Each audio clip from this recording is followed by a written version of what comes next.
Hello, folks. If you remember when I discussed Chapter 12, I told you that Chapters 12 through 16 all are involved with the neurological system or nervous system. In Chapter 12, we talked about tissue, the tissue of the neurological system. Today we are going to, in Chapter 13, we will talk about the spinal cord and spinal nerves primarily. You should have access to the list of important figures and tables that I already prepared for you. And I'm going to try to do this quicker this time. I know that I talk too much and I talk too long. It's just a long-term habit that I had starting when I started teaching in classroom. So I will try to do better. There are only 3 sections in this chapter, and it's really not very long. Section 13.1 deals with the spinal cord. Now, the spinal cord, as you'll see there on page 475, has 4 principal functions. I'm just going to go over the topics, and then I want you to read in more detail. 1 is conduction. Conduction of nerve impulses away from the brain and to the brain. Number 2 is neural integration. This means to put various signals all together and make decisions about what to do. The 3rd is locomotion.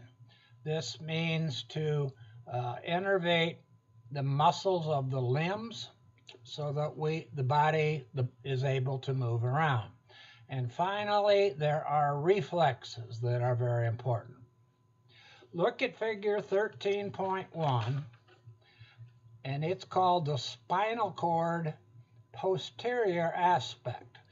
The reason that we always see it in the posterior aspect is that this is the way that you would see it if you were a surgeon or if you had shaved off all the posterior pedicles of the vertebrae. Okay, look at that picture while I talk just a little bit. The spinal cord, of course, is a part of the central nervous system, just as is the brain. This is nervous tissue that arises from the brainstem at about the level of the foramen magnum of the skull, and then passes on down through the vertebral canal to the very end. The spinal cord gives off 31 pairs of spinal nerves, and these are divided just as our vertebrae are into cervical, thoracic, lumbar, and sacral regions. Next, briefly talk about the meninges of the spinal cord. The spinal cord and the brain are covered and enclosed by 3 separate layers of fibrous membranes. These are called meninges. You will see these again in chapter 14 when we talk about the brain. The dura mater is a very loose-fitting sleeve around the spinal cord. It is for protection. Then there is a space between there and the vertebral bones that's called the epidural space. And this is where blood vessels, fatty tissue, and other loose connective tissue are.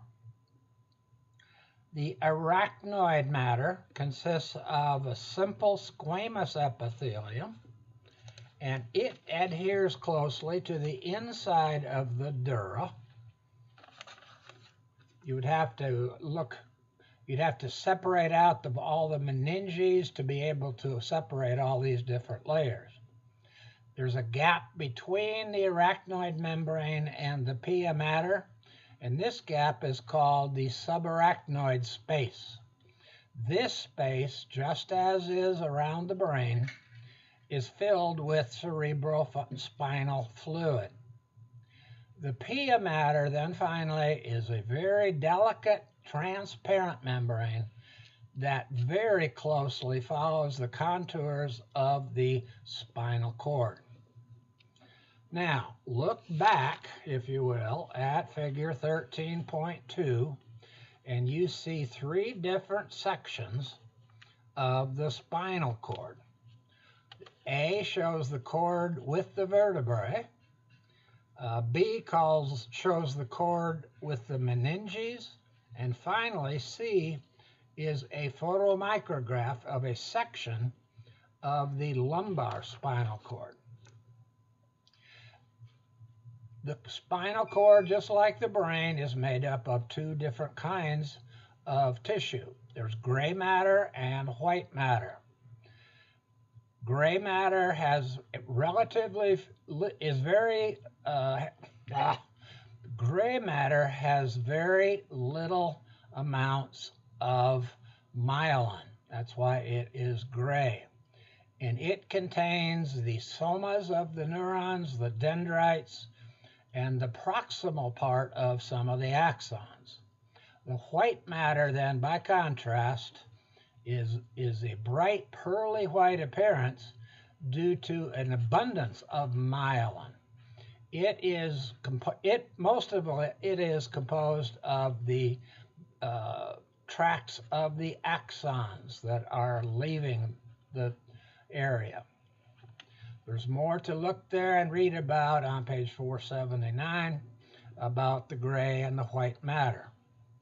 Now, spinal tracts. If you will turn the page and look at table 13.1, figures 13.4 and 13.5, along with 13.6, you will see various ascending and descending tracts of the nervous system. The ascending tracts are carrying all of the sensory information from the periphery of the body up the spinal cord to the brain. The descending tracts are sending impulses away from the central nervous system to other effector organs, such as the skeletal muscle. All of the nerve fibers in a given tract have a very similar origin, location, destination, and function.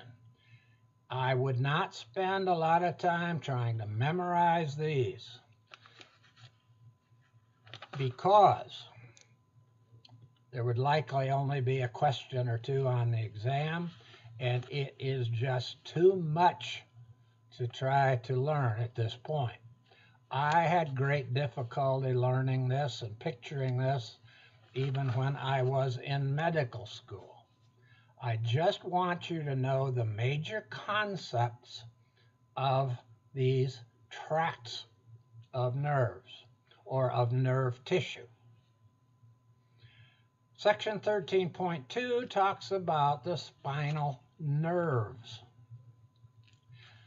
General statement here: the spinal cord communicates with the entire rest of the body by way of spinal nerves. In chapter 14, we will talk about cranial nerves, but for now, we'll just talk about those that are coming off of the spinal cord. A nerve is a cord-like structure composed of numerous nerve fibers, actually axons, that are bound together by connective tissue. Some of these nerves only have a very few nerve fibers and are quite short. Some of them have 1 million or more nerve fibers and might be 2 feet or more long, depending on where they are going. Now, look at figure 13.8 on figure 485. There you will see the general anatomy of one of the spinal nerves as it comes off the spinal cord. You will see that this nerve has both anterior particles or anterior roots and posterior roots that come together to make up the one nerve. So in this nerve, there are fibers going towards the cord and fibers leaving the cord. There are various groups of nerves surrounded by perineurium, and separated or in between are blood vessels. That's what you will see in a spinal nerve. Okay, now very briefly, let's look back at the very top of the picture. And if you look at there, you'll see rootlets, posterior root, and then what's different is a posterior root ganglion. We will talk about what a ganglion here is in just a moment. There are 31 pairs of spinal nerves, of course, right and left. 8 cervical, 12 thoracic, 5 lumbar, 5 sacral, and 1 coccygeal nerve. Okay, now look at figure 13.9, and this shows the anatomy of a ganglion. This is made up of neurons, axons, if you will, coming off of the posterior part of the spinal cord. And in cross section there, you will see a ganglion. The posterior root, as it comes off the spinal cord, is carrying nerve impulses up the cord to the brain. And that is where you would see, if you do a very careful dissection, especially of a human, you would see the posterior root ganglion.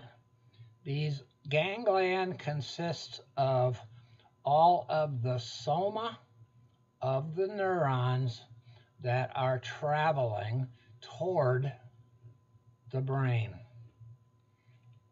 Okay, now let's look more at distal branches of these nerves. You will see those better on page 487, figure 13.10. Remember, there are 31 pairs of spinal nerves. Each of the pairs innervates a different area of the body. You'll see the nerve C1 all the way down through S5, and then it's unlabeled, but then there is CO1, that is the coccygeal nerve pair.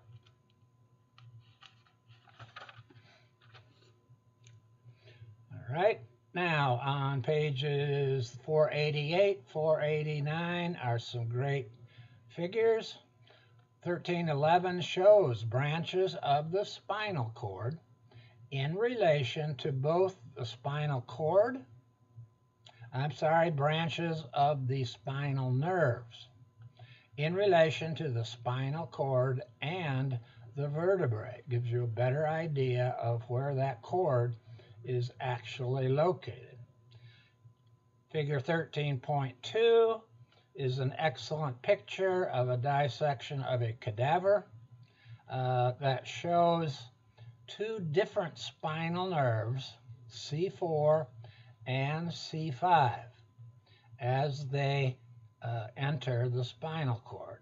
They're shown much better on the right side of the picture. Figure 1313 show the different, what are called rami, R-A-M-I, of the spinal nerves. This is just another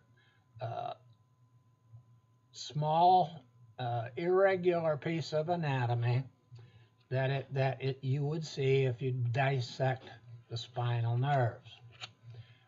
In the cross section, especially in the thoracic region, you would see these as they wrap around in conjunction with the ribs.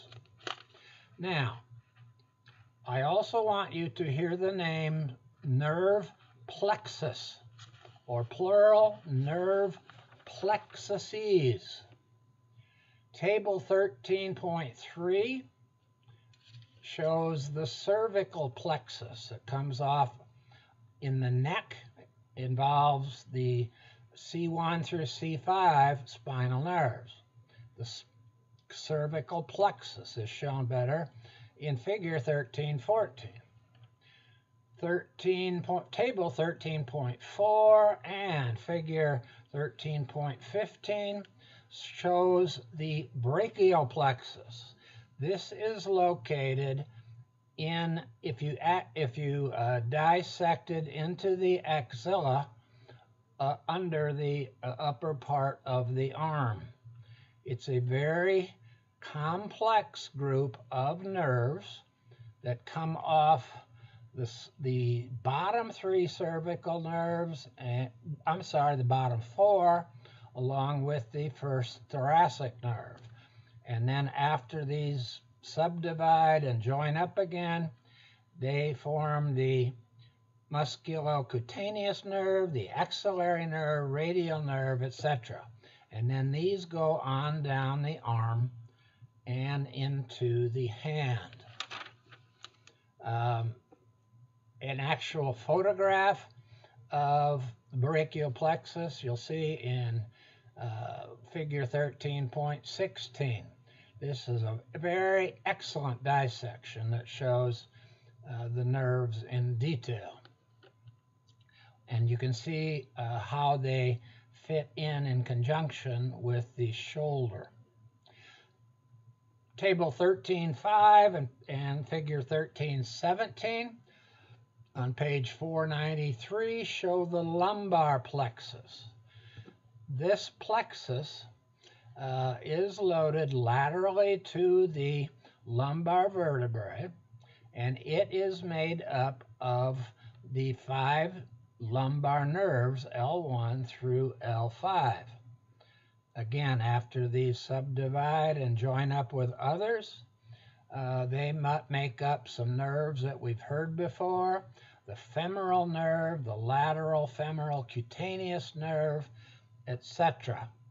And you will see how they transverse through the leg in the posterior view of the leg in figure 13.17.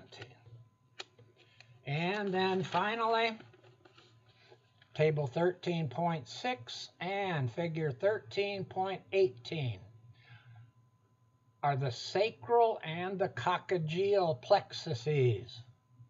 These are made up of spinal nerves L4 and L5, all of the sacral nerves through S1 through S5, and a small bit from the coccygeal nerve. When these join up and divide out, one of the most important things, and I know all of you have heard of this, it makes up a very big nerve called the sciatic nerve. This nerve goes posteriorly down through the buttocks and can cause a syndrome called sciatic neuritis. And this can be dreadfully painful because every time we stand, walk, or sit, the sciatic nerve is being stretched or pressure applied, and it can cause terrific pain. The sciatic nerve. Look now at figure 13.19 on page 495. This shows what is called a dermatome map of the anterior aspect of the body. And there you will see, starting in the jaw with the area C2, and it goes all the way down and off of the lower part of the spinal cord on down the legs, ending with the S3. Okay, what is a dermatome? Let me just read the definition. Each spinal nerve except C1 receives sensory input from a very specific area of skin called a dermatome. And these regions on the skin are innervated by different spinal nerves. I will tell you a brief story about one of my first back surgeries. I was not more than about 50 years old, and I had a mildly ruptured disc in my low back that was caused by trying to get up on one ski. I knew how to ski with two skis. I could do it easily. But I also thought that I should be able to get up on one ski. And I spent most of an afternoon being pulled from a squatting position up onto my foot and then thrown out into the wake. This ended up causing the L5S1 disc to herniate slightly and push on a nerve.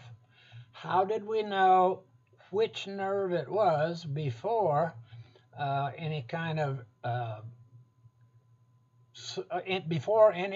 X-ray was done? There was no CAT scans or MRIs back in those days.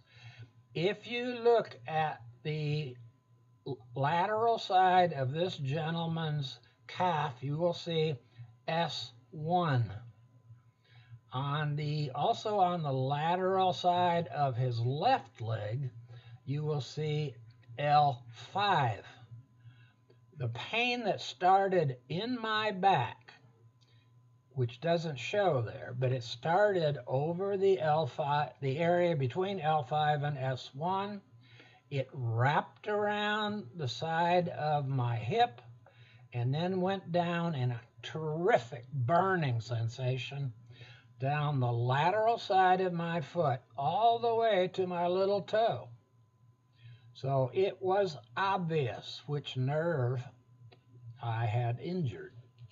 And fortunately, I had a very, very good friend in Indianapolis, Indiana, who did a microscopic surgery and relieved that pressure, cut away just small amounts of that nerve, and the pain was gone forever. Okay, now very briefly, I'm going to talk about section 13.3.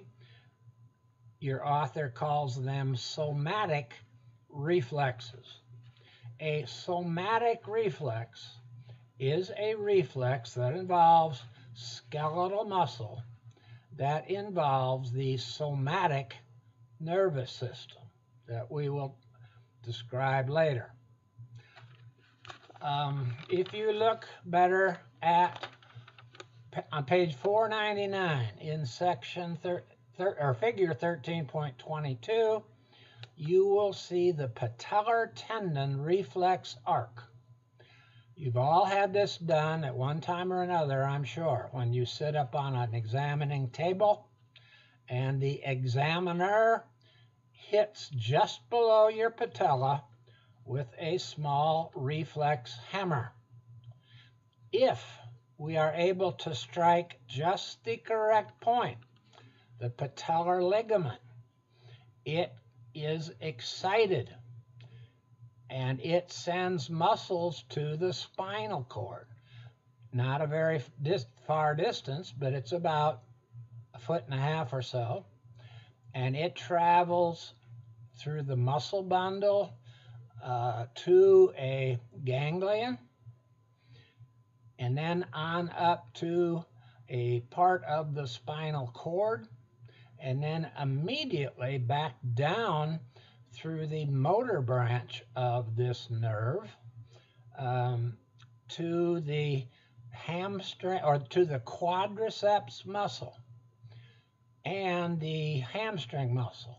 The quadriceps muscle on top of the thigh, number 4 there, is contracts because it is stimulated. The hamstring muscle inferiorly or under the thigh is inhibited. So what happens when the quadriceps contracts? It pulls on the distal tendon that attaches to the proximal part of the tibia, and you kick outright. It feels quite funny, if you will, not humorous, but it feels unusual. It takes just milliseconds and does not involve your brain whatsoever. Another example is in figure 13.23. That occurs, this shows a gentleman stepping on some glass under water. When his foot is stimulated, the pain sensors are stimulated. It goes up his leg via one of the nerves that goes through and into the spinal cord. This is a sensory neuron, and it activates multiple interneurons, which come back down the nerve to the same leg, which causes this leg to contract and to lift the foot up off the glass. At the same time, the left leg is being stimulated so that it extends and will keep this person standing upright rather than falling down on his butt and maybe cutting his leg or foot even more. Okay, that's all I'm going to discuss in Chapter 13. That leaves quite a bit more for you to read about and study. 27 minutes, not too bad. Thank you.